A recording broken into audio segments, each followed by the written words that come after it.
Welcome, friends, to the Crazy as Usual with Donna podcast with my guest today, Cass Walton, with the Pikes Peak Suicide Prevention.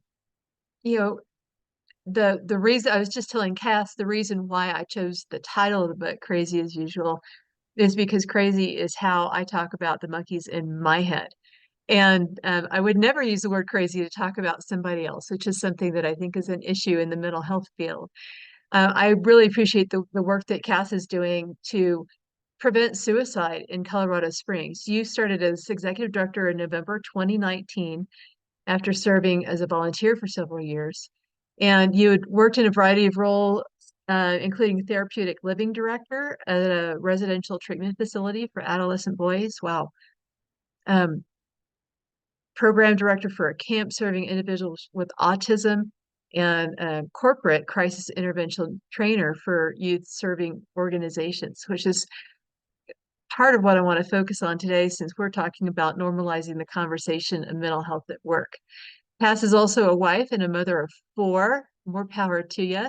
She loves to play and coach volleyball. I had a volleyball player. She's passionate about giving time to her community, which has led to her becoming a member of the Pikes Peak Kiwanis Club to act as CASA of a Pikes Peak region, which I really admire you for. Um, as an orphan myself, I'm grateful for that organization. And you also serve on the advisory committee to the Fourth Judicial Court. Boy, you stay pretty busy.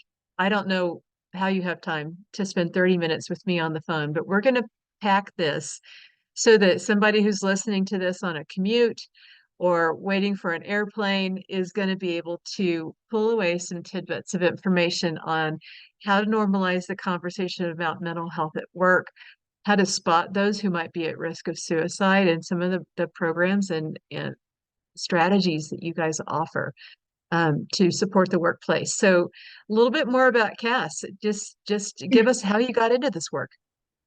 Well, really, I got into suicide prevention because I lost a close friend to suicide in 2015. And that really highlighted for me, working in human services, my whole adult life, I had interacted with suicide, but not on a really personal level, just Yeah. interacting with individuals who were struggling with suicidal ideation or hearing stories of other people going through it, but had not been impacted personally. And when it impacted me personally, it really opened my eyes to the need in our community. Wow. Yeah. It's beautiful that that prompted you into this work, and you do such meaningful work right now. Um, Now that you know a little bit more about suicide prevention and spotting those at risk, is there anything that you can remember from your relationship with that friend that you wish you had known then? Oh, absolutely. I talk about this a lot when we do trainings, but the most common thing that we say when someone close to us dies by suicide is, I had no idea, Mm, or I didn't think that this was something that I needed to worry about.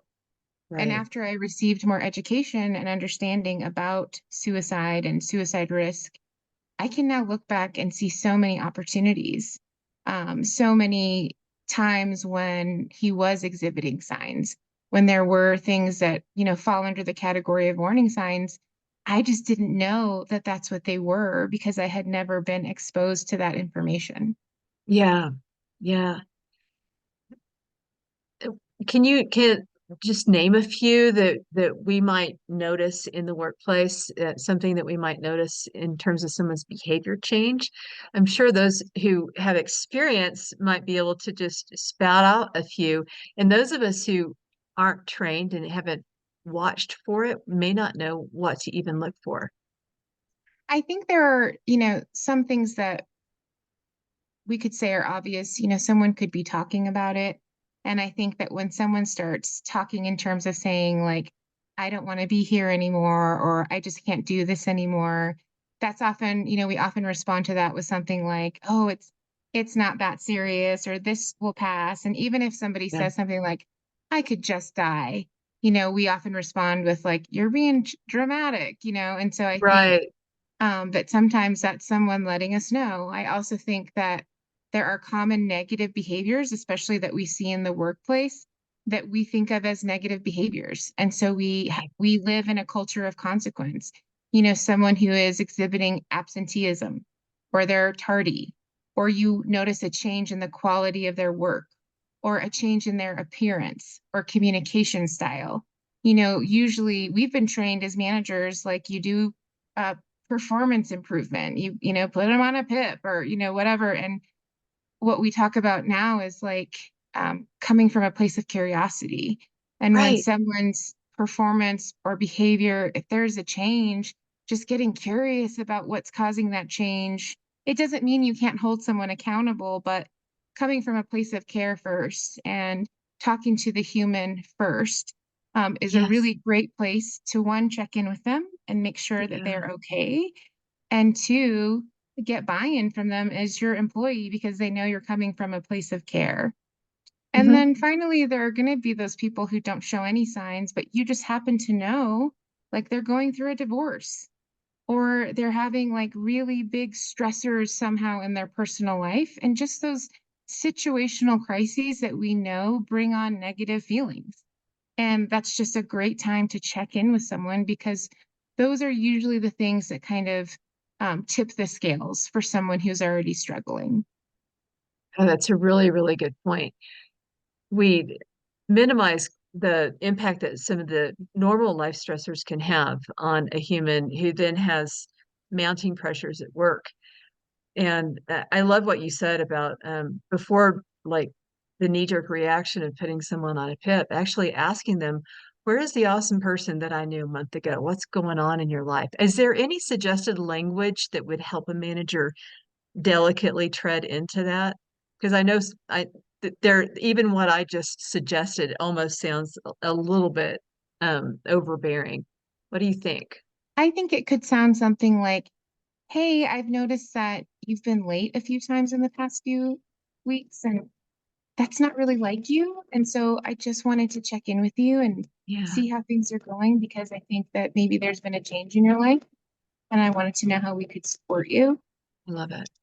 That's good, especially because when you seek to understand somebody, it it does something amazing inside the person to feel, wow, I feel seen, I feel appreciated, and I do believe this is a safe place to say, yeah, I am struggling with something at home. I'm not sure exactly how to deal with it.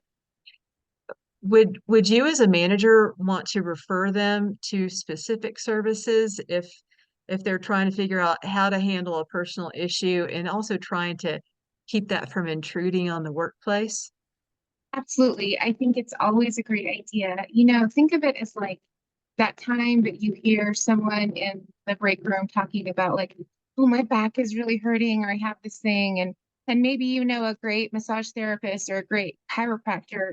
We don't hesitate to say, hey, I know this person, you should go check them out before it gets any worse. And I Yeah, think that's these same situations where we could say, it is really common when you're going through these things to need a little bit of help to navigate. Let me give you this information, to help you find your way through so you're not trying to figure it out on your own.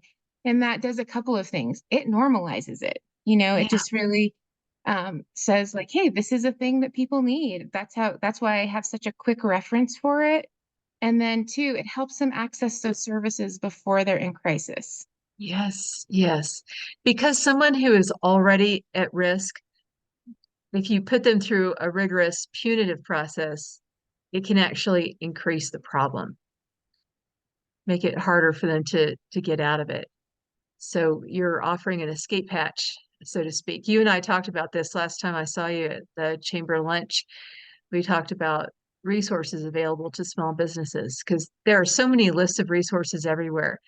Um, it's hard to know what, I feel comfortable recommending.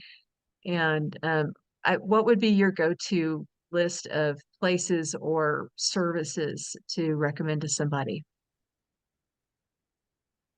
I think there are a few things. Obviously, if your organization offers EAP, that's like a go-to, right? But it's important to realize that for the average person, therapy feels so uncomfortable, Hmm. and EAP can feel like a not a very personal referral. The So I process, think, the intake process is a little overwhelming, kind of yeah, embarrassing. Hmm. Yeah, I've talked to somebody about that today. And so I think that Hmm. there are a few places that we always like to refer, and that is have just a quick like little postcard size thing that has a few trusted referral places. And one of the places that I think of is our Pikes Peak Library District has a great resource page called Tough Topics. And Okay, so you can easily produce a QR code, with a little QR code generator. Just go onto the Pikes Peak Library District homepage and put Tough Topics in the search bar, and that good. resource page comes right up. And I feel comfortable telling that information out because I know that that page is checked on, each link is clicked on, each number is called every month to make sure that that information stays accurate.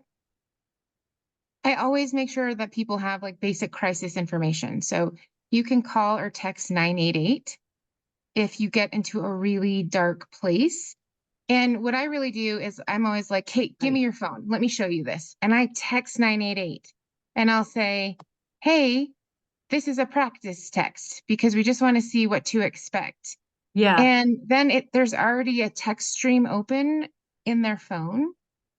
And then kind of get a sense of how open are they to the idea of therapy? Because when you say EAP or you say therapy, if they're like, yeah, that's uh, not for me. depends on Uh, what they were raised with. Yeah, the gateway to therapy services are peer support services. I was going to say that. Setting up peer support, would you suggest setting it up in the workplace or sending them to something outside of the workplace for peer support? I think that peer support, if you have set up a peer support program within your organization, you are a step ahead of most.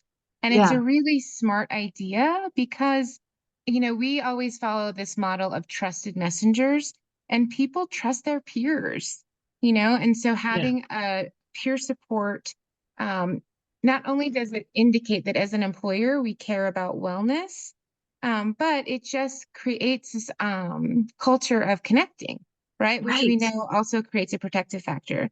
But then there are also organizations outside of the employment that also offer that, like NAMI of Colorado Springs, Mhm. Pikes Peak Suicide Prevention Partnership. There are a number of places, Silver Key for elderly, that provide peer Mhm. support services.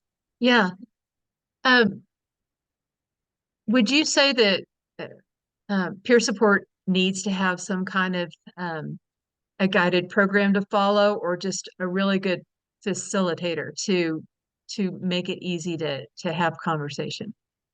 I think if your organization is really going to commit to having a peer support culture, that it's worth getting some training for the individuals who are going to be offering up to be peer support volunteers.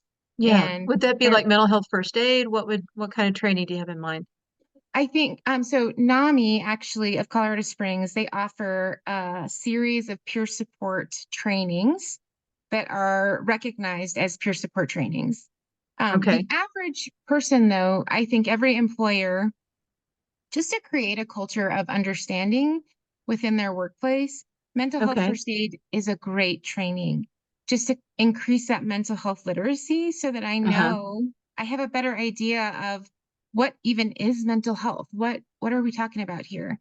And then another training that we suggest um, hand in hand with mental health first aid is QPR, which is question, persuade, refer, Ooh, which I like that. is how do we have the conversation if someone that we are interacting with is seeming like maybe they're at risk of suicide? Cool. That QPR, I'm going to look that up. I have taken the mental health first aid, and I think every organization needs to have at least a couple of people certified in it. Um, Absolutely.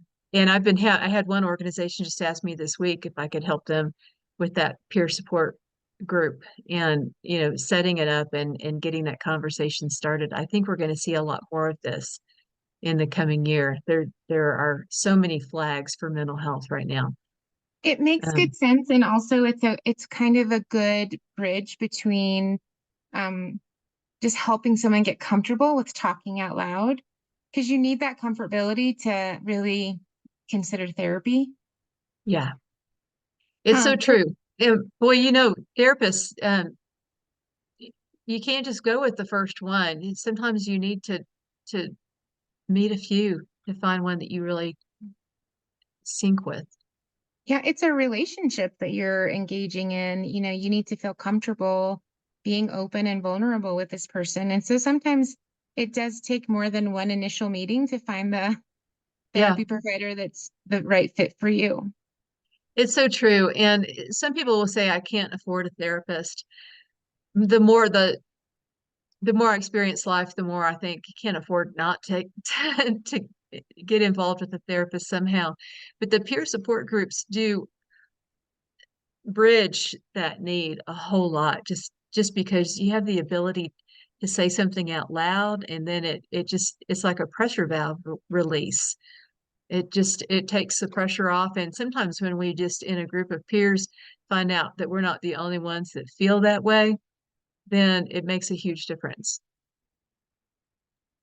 I agree. I think that the more safe spaces that we can create where individuals are connecting with one another and talking about hard things out loud, the healthier our community will be. Absolutely. Well, and exporting that into home life too. Absolutely. Being able to have those hard conversations at home is really critical for teens today. They're just going through so much. Not even just teens, I mean kids in general. They experience things that you and I may never have even heard of until college. And it's Yeah, they're weird. living in a whole new world. Absolutely. It is a whole new world. Wow.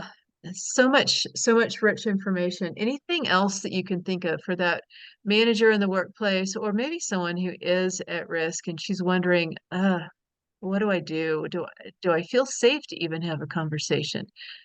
Any advice for them? I think for anyone who is either having thoughts of suicide themselves or someone who's noticing someone else just seems off or seems like they might be struggling, my advice would be say something out loud to Yeah, someone yeah, because there's no reason for anyone to sit in that all by themselves. There's really too much help available for that to be happening.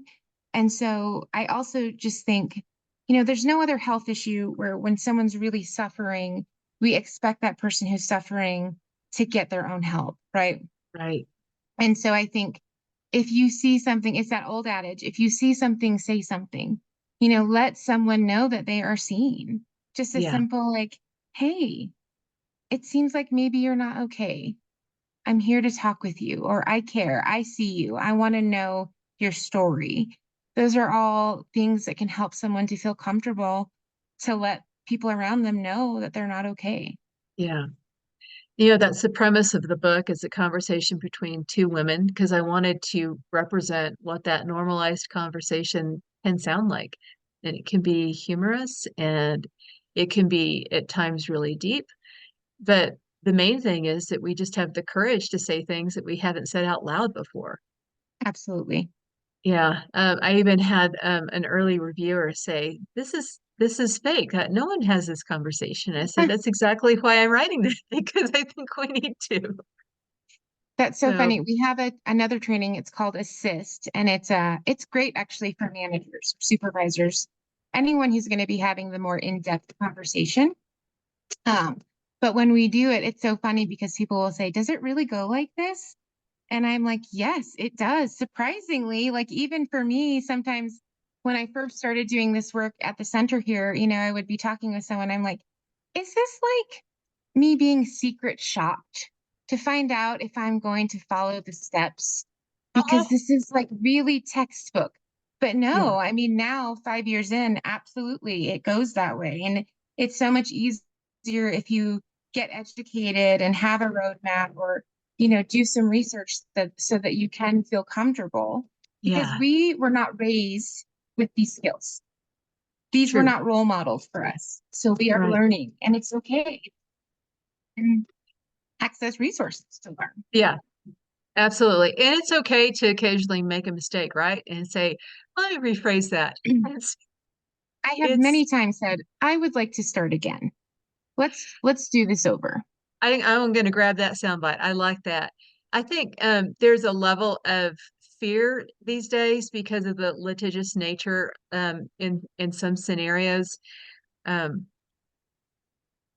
I think managers are not sure what they can say or afraid of saying that they're going to get in trouble with HR for. What's the best way for them to navigate that with safety? I think that the best way is for organizations to be proactive in discussing how to support employees who are struggling. So their Yeah. managers are not just going in there uncertain, but it's best to have policies, procedures, and best practices in place. And you can go on spcollab.org. That's a suicide prevention collaborative of El Paso County's website.